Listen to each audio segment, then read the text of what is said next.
Hello बच्चों, आज अपन start करते हैं वेव्स।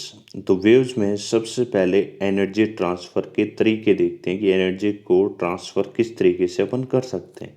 तो पहला अपन इसमें तरीका देखते हैं भाई कि एनर्जी को ट्रांसफ़र कर सकते हैं बाय पार्टिकल मोशन। यानी पार्टिकल मोशन में एनर्जी को किस तरीके से ट्रांसफ़र किया जाता है, इसको देखने के लिए देखें कि पार्टिकल मोशन में होता क्या है। जितने भी आपने चैप्टर अभी तक पढ़े हैं, 1D motion, projectile motion, circular motion, इनमें ज़्यादातर के केस में पार्टिकल मोशन का अपन ने स्टडी किया। तो पार्टिकल मोशन को समझते हैं कि मान लीजिए कि एक आदमी यहाँ पे खड़ा हुआ है और एक आदमी यहाँ पे खड़ा हुआ है।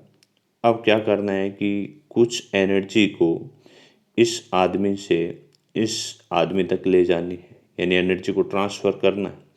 तो एनर्जी को ट्रांसफ़र करने का तरीका क्या हो सकता है, सिंपल सा देखें कि एक बॉल होगी इनके पास, मान लीजिए इस बॉल को ये आदमी ऐसे थ्रो कर देता है, यानी ये बॉल अब इस आदमी के पास आ गई। तो इसने क्या करा है कि इस बॉल को यहाँ से यहाँ तक थ्रो किया। तो मैं कह सकता हूँ कि कुछ एनर्जी को इसने ट्रांसफ़र कर दिया, यानी जो बॉल मूव करेगी तो उसके पास कुछ एनर्जी होगी जो यहाँ से यहाँ तक ट्रांसफ़र होगी। लेकिन इस केस में एनर्जी के साथ साथ मास का भी ट्रांसफ़र हुआ, क्योंकि एनर्जी तो ट्रांसफ़र करी लेकिन इसके साथ साथ बॉल भी साथ में चलेगी। तो एनर्जी और मास दोनों ट्रांसफ़र होते हैं किसमें भाई, पार्टिकल मोशन में। लेकिन अपन चाहते हैं कि अपन एक ऐसा मोशन पढ़ें जिसमें केवल और केवल एनर्जी ट्रांसफ़र हो लेकिन पार्टिकल यानी मास ट्रांसफ़र नहीं हो।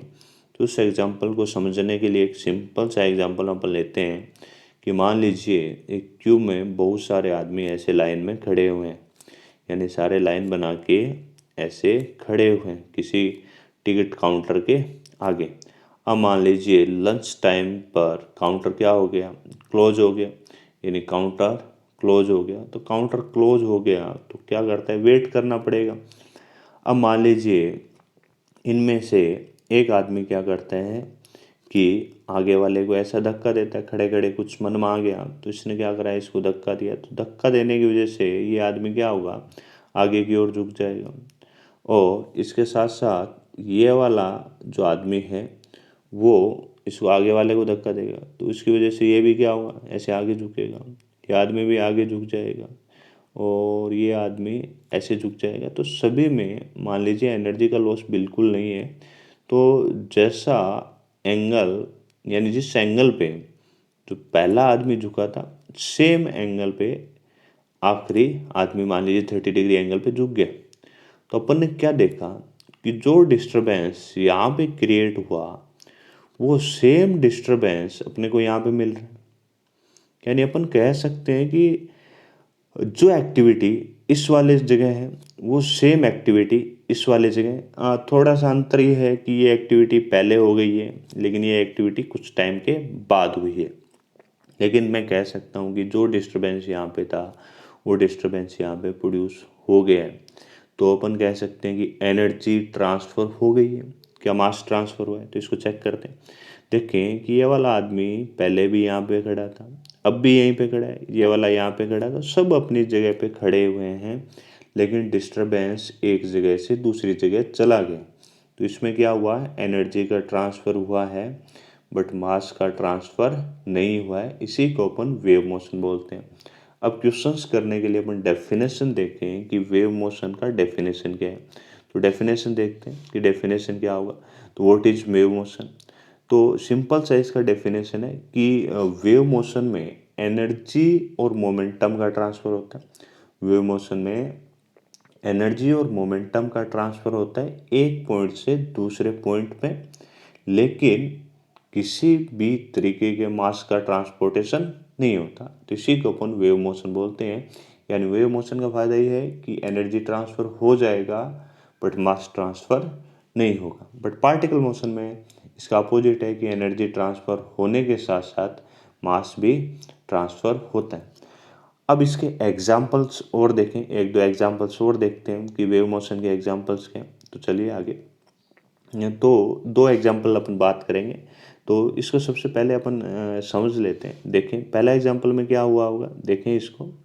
तो पहले एग्जाम्पल को देखते हैं। तो पहले एग्जाम्पल में इस तरीके से कुछ डिस्टरबेंस क्रिएट हुआ, तो समझते हैं अब क्या हुआ होगा कि इस वाले एग्जाम्पल में मान लीजिए एक जो ब्लॉक यहाँ पे था, एक ब्लॉक इसके आगे है, एक ब्लॉक इसके आगे, तो अपन ने क्या करा है कि डिस्टर्ब इस ब्लॉक को किया, इस ब्लॉक को अपन ने क्या कर दिया, डिस्टर्ब किया। तो इस ब्लॉक को डिस्टर्ब करने के बाद आगे वाले को इसने किया, फिर आगे वाले को किया, यानी जो डिस्टरबेंस यहाँ पे क्रिएट हुआ था वो सेम डिस्टरबेंस लास्ट वाले को मिल गया।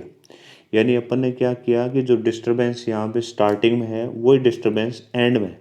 तो इसी को तो वेव मोशन बोलते हैं कि वेव मोशन में क्या होता है कि एनर्जी या डिस्टरबेंस का प्रोपोगेशन हो जाता है, बट मास यानी पार्टिकल सभी अपनी जगह पर ही रहे, यहाँ पे अपनी जगह पर रहे।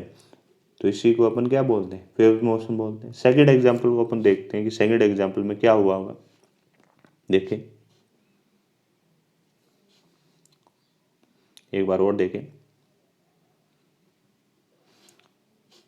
इसमें क्या हुआ, इसमें क्या है कि जो एक स्ट्रिंग है, मान लीजिए इस तरीके से एक स्ट्रिंग थी, तो इस स्ट्रिंग को ये मैन क्या कर रहा है, यहाँ पे मान लीजिए स्ट्रिंग फिक्स है, इस एंड पे फिक्स है, और इस एंड पे इसने क्या किया है कि इस तरीके से इसको डिस्टर्ब किया है ऊपर या नीचे। यानी एक तरीके का कह सकते हैं कि मीन पोजीशन हो तो मीन पोजीशन के अबाउट इस तरीके से एसएसएम करवाए। यहाँ पे जो डिस्टरबेंस क्रिएट हुआ है वही डिस्टरबेंस आगे एक ऐसे वेव की फॉर्म में क्या हो गया, प्रोपोगेट हो गया।